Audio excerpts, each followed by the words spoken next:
Hello, Dancing with the Stars fans. Daniel Montgomery here from Gold Derby, here with Joyce Eng, Cordell Martin, and Jeffrey Kare to talk about episode 2 of Dancing with the Stars Athletes, which is now halfway through the season. And so 2 more athletes were eliminated on Monday night. Kareem Abdul-Jabbar, legendary NBA player, and college basketball player Arike Ogunbowale. Now, like in our prediction center at Gold Derby, we were predicting them to be eliminated in week 1, but they both survived. And this time we got it, though. But actually, in this time, it was kind of a surprise because Arike scored better than she did last week. When everything was said and done, the team dance plus her individual dance, she was the 3rd best scorer of the night, only behind Adam Rippon and Mirai Nagasu. So I'll start with Joyce. What did you think about those eliminations? Were you surprised? And what were your thoughts? Not surprised. Kareem was very lucky to survive the first week. So I think everyone kind of expected him to be one of the 2. And I think just based on what the performances on Monday, I think everyone thought Jenny would go just because Arike was so much better. But I think the NCAA, the rules barring her from promoting herself on the show, I think that really hurt her. They couldn't do any press for it. They couldn't even tweet to their fans telling people to vote for them. So, and the votes that were tabulated this week were from last week, actually. So the votes that are cast this week will be for next week's eliminations. So, she's just one of those contestants you have every season who goes out on their best dance, who probably shouldn't have. Yeah. What did you think about it, Cordell? Yeah, to Joyce's point, I wasn't surprised with the eliminations. I figured Kareem was going to be one of the 2 to go. But I thought Arike had a fighting chance, as she did surprisingly well with her foxtrot. I thought Jenny was going to go home, but after thinking about it, Jenny fits that demographic, mother, with a conservative background, and usually those type of contestants tend to do really well and have a fan base on the show. Yeah, it was a little surprising to me that she was able to activate that fan base so quickly, given that really just one. She had her kids on last week. Yeah, exactly. What did you think about it, Jeffrey? Well, I wasn't surprised by Kareem being eliminated because while I thought his routine with Lindsay Arnold this week was a slight improvement from last week, it still looked like the backup dancers were doing all the work, though I definitely thought the beginning with Lindsay, I guess, riding someone else was pretty clever. And Arike and Gleb's elimination, well, it was surprising to me given how terrific they were last night, but of course, then again, given the votes were from last week, I guess it's not too surprising. And, it's going to be interesting to see next week's eliminations, knowing that 3 couples will be eliminated. Yeah, next week, basically, you've got 6 couples left. You've got the celebrities left in the competition are Adam Rippon, Mirai Nagasu, Jenny Finch, Tanya Harding, Chris Masder, and Josh Norman, yes. Thank you for the assist. Sports pun, since. Yeah. So basically, next week is going to cut the roster in half, which is a little bit sad because I don't think she has a chance to survive a triple elimination. I think she could eke out maybe another single elimination. But yeah, I don't think she survives. Do you agree that she's a goner, Cordell, or does she actually have? Are we underestimating her again? I think next week will be the end of the road for her. Mm-hmm. And also, I mean, she has Keo, and like Artem, Keo just can never get through that hump of placing higher to 6th place. So I think Keo's gonna end up back in 6th place. Well, if you think about it, because there will be 3 eliminations at once, technically he'll be tied for 4th. Yeah. Unless they don't actually do them all at once and they do them one at a time. Then Keo is definitely going first. Who else do you think is in trouble, Jeffrey? Well, let's see. I'd say, I agree with Jenny and Keo, even though I thought they did a better job this week than they did last week. And I guess Chris Masdar could be at risk of elimination. I mean, because, even though I thought he and Whitney did very competent work this week, but yeah, I think they could be in danger. And maybe Josh Norman and Shauna Burgess. Who are you predicting is at risk, Joyce? I think the only guarantees are that Jenny is going home and that Adam is going to the finals. Yeah. But the other permutations, I can see any combo happening. Like I can see Mariah being the shock elimination just because I feel like her personality, like it's still rubbing some people the wrong way. Like some people just don't get her, and they see her crying about eights last week. It's like, so I think she's probably safe for the final, but I could definitely see her being the shocking elimination. And I can see Tanya making the final. It could be an all figure skating final. So, and I could also see her not making it. It's so hard to predict just because it's literally going to be half of the cast going home. And I think Josh, he wasn't that great this week. His lines were just kind of choppy. So he really needs to rebound next week with better scores, at least if assuming the fans are there for him. Mm-hmm. Yeah, Josh is in such a weird, precarious position because in a full season, you come out the first dance, you get the top of the leaderboard. Second week, not as good. That's okay. You can keep the momentum going later. It's no. Next week, 3 people are going home. If you had even the slightest misstep, there's not wiggle room to survive. So I could see him being eliminated off of that, especially he went first, which is kind of the new pimp slot in a way, because if people are voting right away, he's going to be their first impression. But people were still voting after the show's over and they saw everyone. So people might have forgotten about that Paso Doble. It wasn't the most memorable Paso Doble. And so since they only have one example of him doing a really great job from week 1, maybe he hasn't developed that kind of relationship with the audience yet for them to want to keep him around for the long haul. So yeah, I could see him staying or going. I could see Tanya staying or going depending on her next scores, because she both weeks she's scored very well. Chris Masdar, I feel like, is a wild card in that he's improved so much from week 1 to week 2, and week 2 was an elegant dance, not the kind of fun-loving dance that you can kind of just fake your way through.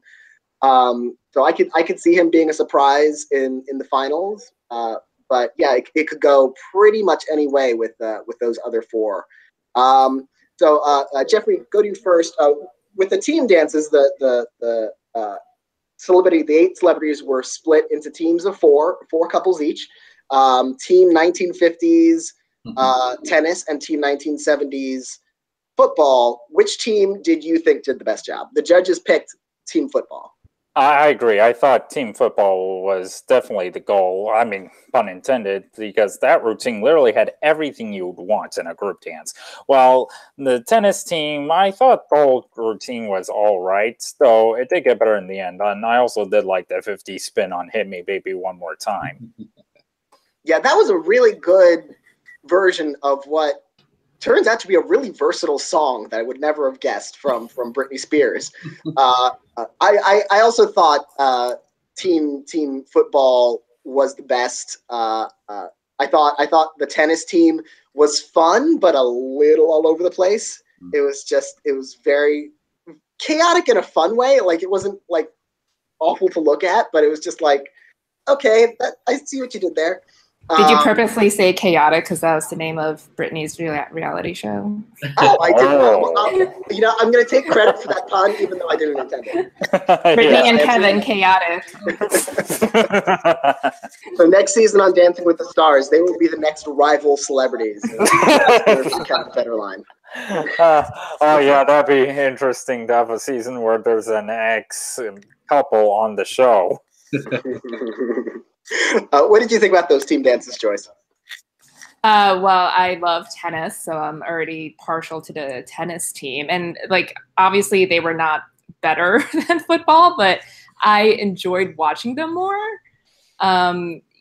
Korean was not great, but it was fun. And, they knew it, I think. Like, they just went out there and just had fun. Football was obviously the better team. The only thing was, like, I thought like Jenna should not have been like the centerpiece of like the group number when they were all on the floor together. Like I think like she took lead on that choreography, but I felt like they should have highlighted the actual celebrities than the pro in front. So, but yeah, I mean, obviously they were very lopsided teams, and the correct team won. What did you think about them, Cordell? Yeah, I also thought team football was the better of the two. I thought both of them did a great job at really highlighting the team aspect on the dancing. Because oftentimes in the past, whenever it's a team dance, like you'll just see the celebrities kind of do their own solos, then maybe like a bit or two of like team dancing. But I thought both of them did a great job in incorporating that team aspect. I mean, overall, in terms of the team dances, I felt that they weren't the best team dances I've ever seen on Dance with the Stars. I felt both were a little sloppy, but I think that's probably just with the shorter season, and then also with stars like Enrique, having to fly back for finals and things like that. So that was okay, but team football was my choice of the two. Yeah, I thought it was interesting that for both teams, I wasn't really a fan of the individual portions because they just felt like kind of all over the place and a little bit random. And I really liked them together because they were having fun. I do think it's because of the shorter season. The two factors that, one, the celebrities have never had to learn two dances in 1 week this early. Literally their second week out on the dance floor. They learned one dance for the season premiere and then doubled that workload for the next week. Mm-hmm. So that got in their way. And then the fact that, not to be mean about it, but usually in a longer season, by the time you get down to 8, you have winnowed out some of the weaker links of the cast through eliminations. So the people who you have left doing those team dances are usually a little bit more of the elite dancers in the competition. In this case, like in a normal season, Kareem probably would not have made it to a team dance. Mm-hmm. So that probably affected it as well. It'll be interesting. How are they going to handle next week's status? Are they going to do those dance battles? I think again, like they've done before. It was individual dance and ballroom battles. Yeah. So like I think they'll just challenge someone like on the spot, and they have to like prepare like 3 different types of dances. I'm guessing. I think that's what those were. They have so many names and different kinds of things. Yeah, they've done so many different ways of that when they're down to 6. Yeah. So I think it'll be like the high scorer, like Adam will challenge, I don't know, like Jenny to like a jive or something. Okay. Well, they usually go peer to peer because they usually feel like the optics are bad if you're a high scoring team and you like challenged Kareem or something. It's like, I know I'm gonna beat you. So I would. They also like always plan it beforehand, like during the week. Like they just talk to each other because they all have to learn the same thing. Yeah. Which and if that's the case, you've got the remaining 6 in week 3 of the competition having to learn essentially 4 dances. I mean, that's the smart way to do it. Like if they're told like the battles will be like jive, cha-cha, and I don't know, the tango or something, then like they should all just gather together and be like, okay, like we'll focus on learning the tango and you two can focus on the jive, and then we'll just pick each other. Mm-hmm. Yeah, that makes sense. That seems fair. And if they like try and screw someone over, that would be yeah. I think that rival team would let us know very quickly. So who are you predicting to win after these first 2 weeks of the competition? Adam Rippon is still the front runner according to our racetrack odds at Gold Derby. Joyce, are you still on Adam? Has your mind changed? Are you wavering to someone else? I'm still on Adam. I feel like he's done nothing wrong. Not that anyone has done something wrong, but like everything is just like working really well for him. Like, you know, he's a great dancer, he has great technique, great lines, and Jenna has really given him some good choreography. Like, I don't really know what to expect from her because I didn't watch her first season when she was on for 1 week. So yeah, so you know, they're a good team together, and I think, you know, he came in with, like, he was the breakout star of the Olympics, and he came in with a lot of that interest and curiosity, and I think he's just kind of kept that going. Whereas with Mirai, like I said before, I think some people might not get her personality and her sense of humor, so I think that's kind of in the con column for her. But they're both, those two, like, they're obviously the best dancers remaining. What do you think, Cordell? Yeah, to Joyce's point, I think Adam is just way out front. He's checking all the boxes. You know, he's the best dancer. He's the most entertaining so far. Him and Jenna's chemistry is off the charts. And he's just relatable, that I think the audience loves to get behind and root for him.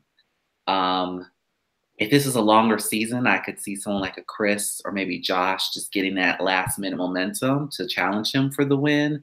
But I think this is Adam's competition to lose. Yeah, I think the interesting thing would be to see who, if it's Adam and Mirai, like, who gets that third spot. Mm-hmm. Yeah. What do you think, Jeffrey? Well, yeah, I agree. I think Adam and Jenna are all the way out front. I mean, I thought they both did incredible work last night. And at this point, I could only see Mirai and Alan being their closest competition. You know, I thought they did excellent work last night. And though, you know, I guess maybe after Tanya and Sasha's dance, they could be, I guess, a dark horse. I mean, depending if they make it past next week. Well, yeah, because I thought the work they did last night was very energetic and amusing, especially with Pet Bear, which I'm sure would have been interesting if Nancy Kerrigan was in that costume. Yeah, I was kind of hoping that would have been a great twist. We would have seen some weaponry come out again on the dance floor. Yeah, I also think it'll be Adam, and I'm not sad about it because he deserves it, but like just sad. It doesn't feel like there's as much suspense given the shorter season. Rashad Jennings was a guest judge this week. I look back at his season. If that had been a 4-week season, he might not have made the finals, and the winner would have been Heather Morris or Normani Corday. and so, you know, having it go so quickly based on just the early first impressions that you're getting of these people, it is a little disappointing that we're not going to see more. I do think Adam, I agree that he has the fewest downsides. He's got the right amount of personality and cheeky personality, but he's not obnoxious in any way. There are some people who have that really outgoing personality who could be really testy with the judges and, you know, really testy during their training. But he's very open. He's very friendly and personable and warm and funny, and he dances extremely well, and he has that breakout factor from the Olympics, so he'll have fan support. You know, Mirai was complaining about sevens. Jenny was complaining about song choice. Josh Norman didn't have his best routine last night, so he's not as consistent. Chris Matsder is on the way up, I think, but he may not have enough time to get that far up. Tanya Harding is controversial. So, like, nobody has everything they need except for Adam right now. So I think that's what it's going to be. And the other two spots are kind of up for grabs. What are you guys looking forward to with David Ross guest judging next week, Cordell? Oh, my favorite contestant. And Daniels. I'm pretty sure he's probably going to be pretty lenient with the judging and the scoring. So expect a lot of 9s and 10s. Yeah, he's the kind of person who, like, in terms of how he might critique another person's dance, it's like, glass houses shouldn't throw stones. Exactly. Here's a 9, here's a 9, here's a 10, here's a 10. Especially as you saw how generous Rashad was last night. And he started stingy, but he got with the program. He realized, oh, I think he thought those first two dances, I thought they were going to go lower, and so he started compensating up later on. Are you looking forward to him, Joyce? I mean, I guess. I don't know. I could just do away without any guest judges. Like, they just take up extra time. Like, you know, they're never going to be totally harsh on someone. So, yeah, like, I expect, like, 8s and 9s and 10s from him. So it's just, I mean, like, if you're going to, like, invite people back, just have them in the audience. And speaking of the audience, it was very rude of Tom to just introduce Meryl Davis and not world champion Nathan Chen, who was sitting right next to her. And, you know, I feel very guilty because I overlooked him entirely because he was like in every single shot. No, I didn't notice it until I was rewatching the videos and writing them up. Like when Mariah says, "Oh no, the Queen is in the audience," which I thought was really sweet of her, giving props to Meryl Davis. And so when I was watching the show live, I noticed Meryl Davis, and I just kind of like, you know, I kind of had a tunnel vision. I didn't notice anyone around her. And then I was watching that back. It's like, Nathan Chen is sitting next to her. You're a terrible figure skating fan. I am a terrible figure skating fan. But I hope, and I like, as soon as I noticed him finally, and then I noticed he was in every other shot, I was thinking, the perfect seat. Yeah. And I was just thinking, okay, Nathan Chen is in the audience. They invited him into the audience to Dancing with the Stars. Maybe he's checking out, like, to get a sense of it before maybe in the fall, joining the cast. He's going to Yale in the fall. He'll have to commute. Enrique went to Notre Dame. He could fly back and forth. He could audit some classes online. I'm actually more worried about his, you know, if he's doing another competitive season, figure skating, that'll take up a lot of his fall. So that might also be a problem. But I am hoping that we do see Nathan Chen on Dancing with the Stars in the near future. With that, I want to thank you, Cordell, Joyce, and Jeffrey for joining me again for this week's Dancing with the Stars video recap. And thank you everyone out there for watching. We will see you again next week.